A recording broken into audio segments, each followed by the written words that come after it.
Hello everyone, welcome to online classes. दोस्तों, आज की इस वीडियो में हम बात करने वाले हैं डीएलएड फर्स्ट सेमेस्टर के बाल विकास के मोस्ट इंपोर्टेंट क्वेश्चंस के बारे में। सारे ही क्वेश्चन इंपॉर्टेंट हैं, इसलिए वीडियो अंत तक जरूर देखिएगा।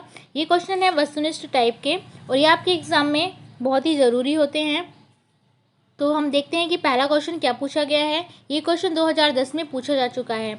ये क्वेश्चन है कि सीखने में सफल अनुभव अधिक सीखने की प्रेरणा देते हैं। अभिप्रेरणा की यह परिभाषा किसने दी है? तो ये परिभाषा दी है फ्रेडसन ने।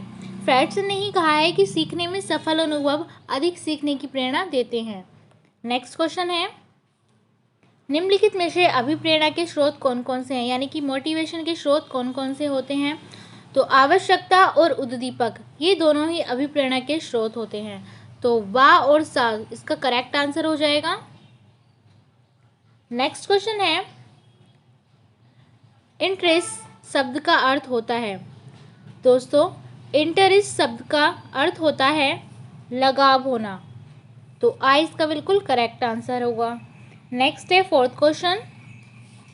इसमें पूछा गया है कि रुचि क्या होती है। तो रुचि क्या होती है? रुचि अपरिवर्तनशील होती है। नेक्स्ट फिफ्थ क्वेश्चन 2011 में पूछा जा चुका है। क्या पूछा गया था कि रुचि में, यानी कि रुचि वह स्थिर मानसिक विधि है जो ध्यान क्रिया को सतत बनाए रखती है। यह परिभाषा किसने दी है?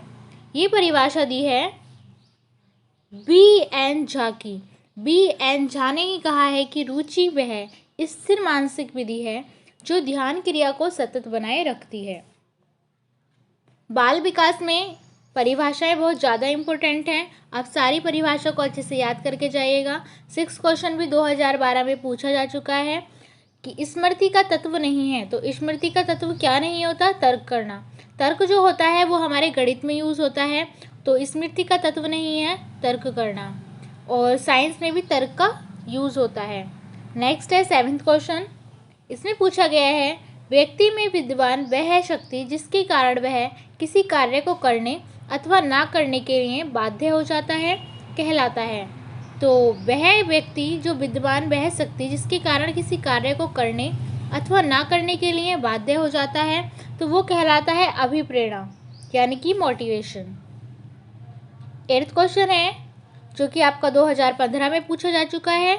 ऐसी मानसिक प्रक्रिया जिसमें व्यक्ति पूर्व में धारण, यानी कि याद किए गए सामग्री को पुनः स्मरण करने में असमर्थ हो जाता है, क्या कहलाता है? तो वो कहलाता है विस्मरण। विस्मरण कहलाता है कि अगर हम कोई हमारी ध्यान में नहीं आ रहा है पीछे की कोई सामग्री, तो उसे हम विस्मरण कहते हैं, और याद आ जाता है तो उसे स्मरण कहते हैं। नेक्स्ट है 9th क्वेश्चन। ये 2015 में पूछा जा चुका है। विभिन्न तथ्यों के बीच किसी एक ही तथ्य पर मन को एकाग्र करना क्या कहलाता है?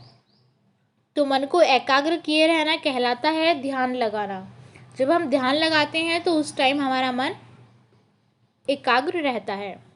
10th क्वेश्चन है, किसी कार्य को आरंभ करने, जारी रखने, नियमित बनाने की प्रक्रिया को प्रेरणा कहते हैं। यह कथन किसका है? तो यह कथन है गुड का। 22 का बिल्कुल करेक्ट आंसर हो जाएगा। 11th क्वेश्चन में पूछा गया है, किसने अभिप्रेरणा को क्रिया का चयन करना बताया है? तो ये बताया है मार्गर ने। मार्गर ने बताया है कि अभिप्रेरणा को क्रिया का चयन किया जा सकता है। 12th क्वेश्चन है, कुर्ट लेविन द्वारा अभिप्रेरणा संबंधी कौन सा सिद्धांत प्रस्तुत किया गया?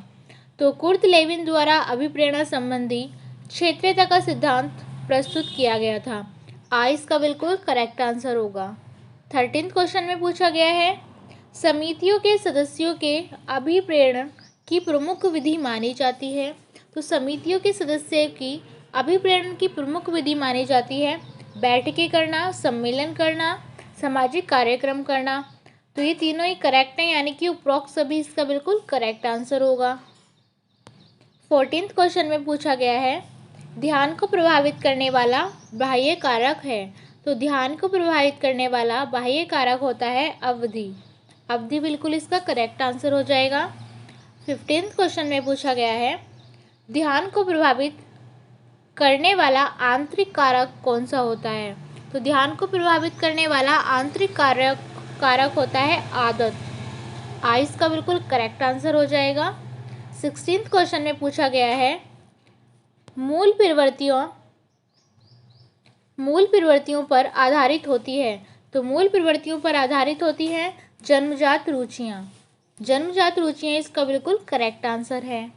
17th क्वेश्चन में पूछा गया है रुचि को प्रभावित करने वाला प्रमुख कारक है। तो रुचि को प्रभावित करने वाला प्रमुख कारक होता है परिवार की आर्थिक दशा, अवधान का केंद्रित ना होना, विद्यालय का कठोर वातावरण। ये तीनों ही क्या करते हैं, रुचि को प्रभावित करते हैं। तो उपरोक्त सभी इसका करेक्ट आंसर हो जाएगा।